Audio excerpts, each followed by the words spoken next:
Bună! Vreau să vă mulțumesc pentru toate comentariile frumoase, pentru toate mesajele adresate frumoase din partea voastră. Sper să vă citesc cât mai multe povești vara aceasta, cum am zis, până pe 1 septembrie.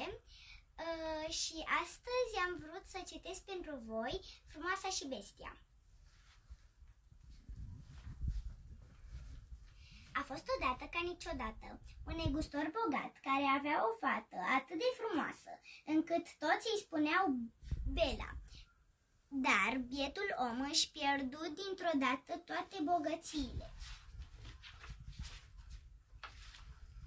Tatăl Belei hotărâ să plece la oraș și să încerce să vândă niște mărfurii pentru a face rost de bani. Ce dorești să-ți aduc, fata mea dragă? Mă mulțumesc cu un trandafir. Pe drumul de întoarcere se iscă un vifor puternic. Negustorul zări o lumină în depărtare și, apropiindu-se, văzu printre arbori un castel impunător. El bătu la poartă, dar cum nimeni nu-i răspunse, se hotărâ să intre. Masa părea întinsă special pentru el, așa că mâncă și bău până își refăcu forțele.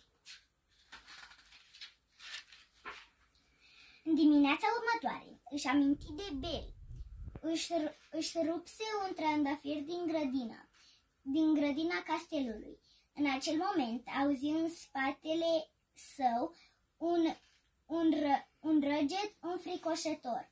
Ți-am salvat viața și tu, în schimb, îmi furi tot ce prețuiesc cel mai mult și mai spui că este pentru fiica ta. Atunci să vină ea să te salveze. Bel, îngrijorată de lipsa prelungită a tatălui ei, veni în căutarea lui și ajunse și ea curând la castel. Dă-i drumul, o rugă ea pe bestie. Voi lua eu locul tatălui meu.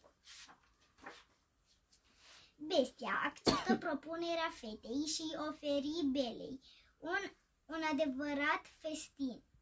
Nu vreau să fii supărată.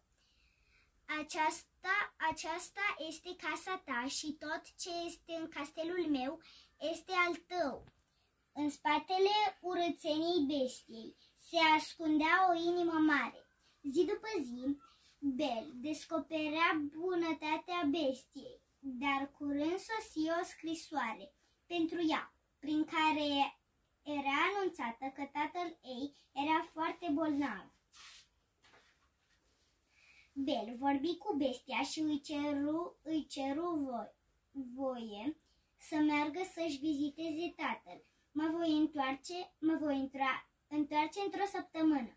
Amintește-ți că voi fi prietena ta pentru totdeauna. Bel îl găsi pe tatăl ei foarte slăbit și îi promise că nu va pleca până că nu se va însănătoși. Când se întoarse la palat, Bel o găsi pe bestia bolnavă de tristețe. Te iubesc și nu-mi pasă cât ești de urâtă. Nici nu apucă să rostească aceste cuvinte, că bestia se și transformă într-un chipeș prinț. Iubirea risipise un vechi blestem. Poveste de dragoste. Nu? Foarte frumos. Îți mulțumim, Calesi, pentru povestea de astăzi. Ne bucurăm că nu ai lăsat, chiar dacă este seară, nu ai lăsat să se închidă ziua până nu ai dat cadoul de astăzi copiilor, și anume o poveste pe zi. Da. Ne vedem mâine. Te pup, somn ușor. Vă pupăm, copii! Noapte bună!